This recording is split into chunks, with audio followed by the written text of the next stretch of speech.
The T20 World Cup just around the corner, about to hit Australia's shores for the first time. Brad Haddon is here. We're going to break it all down for you. Brad, assuming that you are tipping Australia to win it, who's going to be there in the final with them? I've got Australia penciled in at the moment. I think the beauty of this tournament is any team can push for the title. You look at England, I think they're as well led as any team in the world with Owen Morgan. They've got great power and class in Butler and Stokes. Then you go to New Zealand, they always play above their weight in big tournaments. They stick together, they know how to win big moments, and they're also really well led by Kane Williamson. They've got great fast bowlers up the front in Southey and Bolt. Then you go to teams like Pakistan. Who knows what's going to happen there? Who knows? It's so unpredictable. If they turn up with their minds right, they can go a long way into the tournament. Even teams like Afghanistan, they've got three of the best spinners in the world in this form of the game. Rashid Khan's #1. We've seen him in the Big Bash. He wins games, and that's what can happen in this shorter form of the game. It takes one player to turn the game. West Indies, they're here to entertain, and if they got the nightlife right and they're happy on the field, mate, they can do anything. Well, two-time winners of this tournament, the West Indies. If you want to have a look at the More Markets or what is available at this tournament in terms of markets, click on the More Markets button there on the bottom right of screen. What about batsmen, the men who are absolutely going to light this tournament up with the willow? Yeah, I think the obvious ones are Warner, Kohli.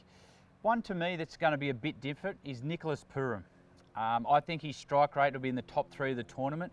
He's a left-hand little nuggety bat for the West Indies. He's got zero fear when he comes out to play. No matter what the circumstance of the game, you know he's going to move it forward. And I think players like that will play a big role in this tournament. And I think Australia have got a couple of those as well.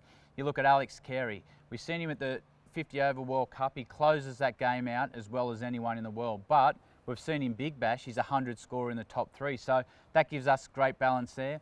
You got someone like Mitch Marsh, who I think, outside the big names in the team, he's one of the most important players we have. He can bat in the top 5. He's got as much power as Butler, the Stokes, and everyone in the world. But also, if he gets his game right, you can leave a fast bowler out, you can get overs from him, or you might go with an extra fast bowler, leave a bat in, push Mitch Marsh up the order and play your 2 spinners. So if he's playing well, the options it gives the Australian team on home soil is great. Versatility means so much at the T20 World Cup.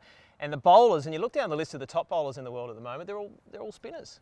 Yeah, I think it'll be a fast bowlers tournament, to be honest. I think one of the big things in Australia, you need to get wickets early. We'll have outstanding pitches, you'll have good carry, and it'll be great to bat. So the big focus, I think, for a lot of teams will be getting wickets in the first 6 overs. If you can have 2 or 3 wickets leading into 6 to 11 overs, then your spinners come into play. So the Boomerers, the Southies, the Cummins, Mitchell Starc, who I think is best in the world at this form of the game, play a big role in getting wickets in the first 6. And if they don't, I think the spinners are going to have a really long tournament. Brad Haddon, thanks so much. There is so much to look forward to. The T20 coming our way.